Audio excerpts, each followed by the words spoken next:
If you're in your 30s right now, you've probably had this conversation. Your parents ask when you're finally going to buy a house. Your friends post their new place on Instagram. Your realtor swears it's the perfect time to buy. And every time it happens, we feel a little behind, like something is wrong with us. Here's the truth. The math is broken. And if we buy a house in 2026 for the wrong reasons, it might be the biggest financial mistake of our life. Today, I'm going to walk you through 4 traps that buying a house sets for people in their 30s. Real math, real numbers, no hype, no nonsense. And at the end, I'll tell you exactly when buying still makes sense for someone like you. Stick with me, because trap number 3 alone could cost you over $500,000.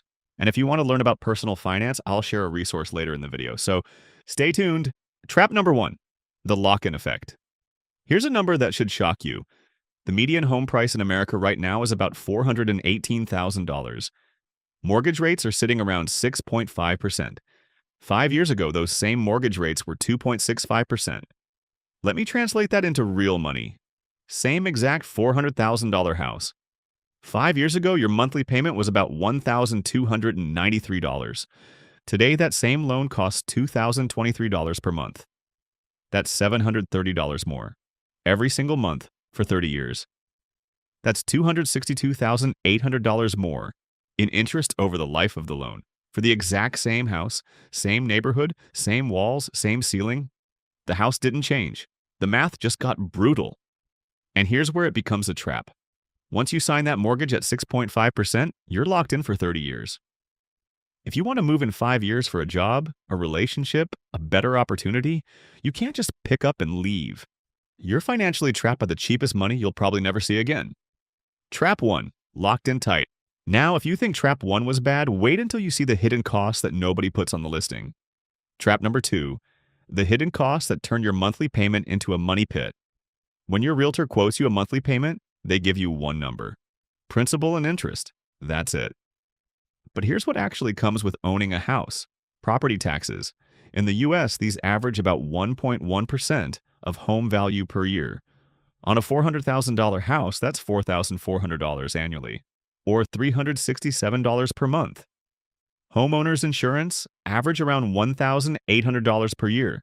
That's another $150 per month. And it's rising fast in states like Florida and California.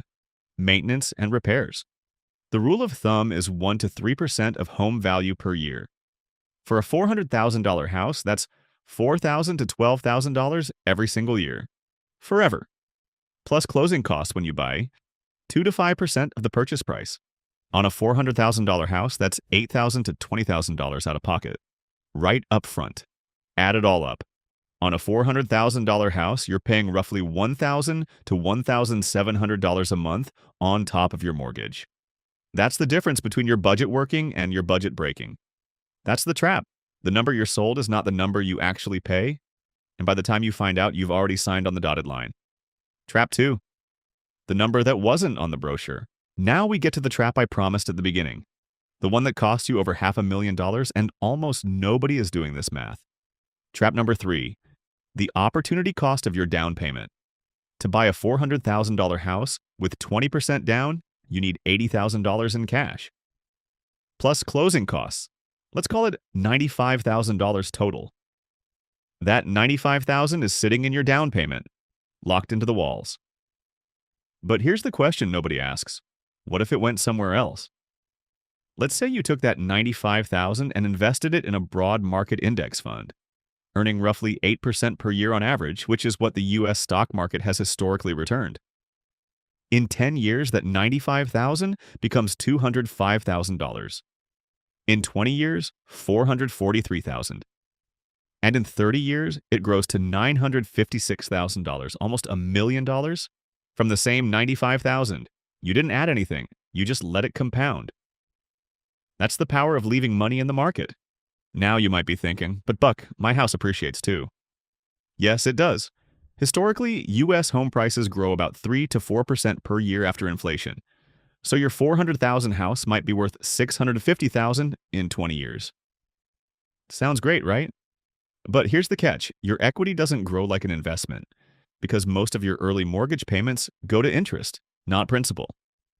Run the real numbers, and after 30 years, your house equity might be around $485,000.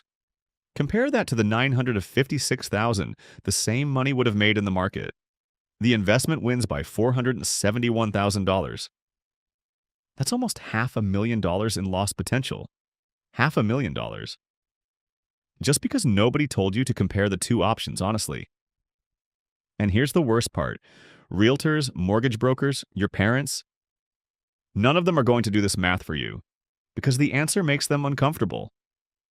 Trap 3, the opportunity cost, the most expensive trap of all. Quick break. If what you've seen so far is making you think differently about money, you're not alone. If you're ready to finally get your finances under control, stop guessing, and build a real plan, I built a course that walks you through it step by step. 15 short videos, 5 modules, all the worksheets you need. Everything I wish someone had taught me in my 20s. Check the link in the description to take your first step today. Your future self will thank you. Now, back to the traps. We're almost there. But there's one more trap, and honestly, this is the one that quietly ruins lives. Stick with me. Trap number 4. The life flexibility trap. The most underrated cost of buying a house. When you buy a house in your 30s, you lose something that's hard to put a price on. Your flexibility. And in your 30s, your life is still changing in ways you cannot predict. You might get a job offer in another city that doubles your salary. You might meet someone and decide to move in together. Your parents might get sick and you might need to be closer to them. Your relationship might end. Your kids might need a different school district. Every single one of these things is a normal part of being in your 30s. And every single one of them becomes massively more expensive when you own a house. Selling a home costs 6 to 10% of the sale price. On a $400,000 house, that's $24,000 to $40,000 just to leave. So what happens to most people? They don't leave. They stay stuck. In a city, in a neighborhood, in a marriage, in a job. Because moving is financially painful. A renter in the same situation gives 60 days notice and walks. Flexibility isn't a luxury in your 30s. It's a superpower. And buying a house quietly takes it away. Trap 4, the one that quietly steals your future. Now, before you close this video thinking buying is always a bad idea, hold on.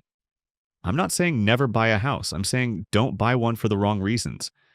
There are situations where it genuinely makes sense. Buying makes sense when 3 conditions are met. All 3. Not 1, not 2. All 3. Miss any of them and the math falls apart. Condition 1. You're absolutely sure you'll stay in the same place for at least 7 years? Not pretty sure. Not hoping to. Absolutely sure, because selling before 7 years almost always means you lose money on transaction costs alone. Condition 2. Your total monthly housing costs, mortgage, taxes, insurance, maintenance, everything, stay below 28% of your gross income. Not 40%, not 35%. 28%. Anything above that and you're stretching into the danger zone where one bad month can break you. Condition 3. After your down payment and closing costs, you still have a solid emergency fund. At least 3 months of expenses sitting in cash. If your down payment wipes out your savings, you're one broken furnace, one medical bill, one car repair away from serious financial trouble. If all 3 boxes are checked, buying can be a smart move. If even one is missing, you're walking into a trap with your eyes closed. So here's where you stand. You now know the 4 traps: the lock-in effect, the hidden costs, the opportunity cost, the flexibility trap. You know more about the real math of buying a house than most people will ever learn. The next time someone tells you rent is throwing money away, you can smile because you've done the math they never did. The next time a realtor says it's the perfect time to buy, you'll know the right questions to ask. Your job right now is simple. Don't rush. Run the real numbers for your life. Check the 3 conditions. And make the decision that actually fits your situation. Not someone else's dream. You're not behind. You're not broken. You just needed someone to show you the real math. Now you have it. And if you still don't believe a $500,000 house will secretly keep you broke, watch this next video to see the real numbers nobody talks about.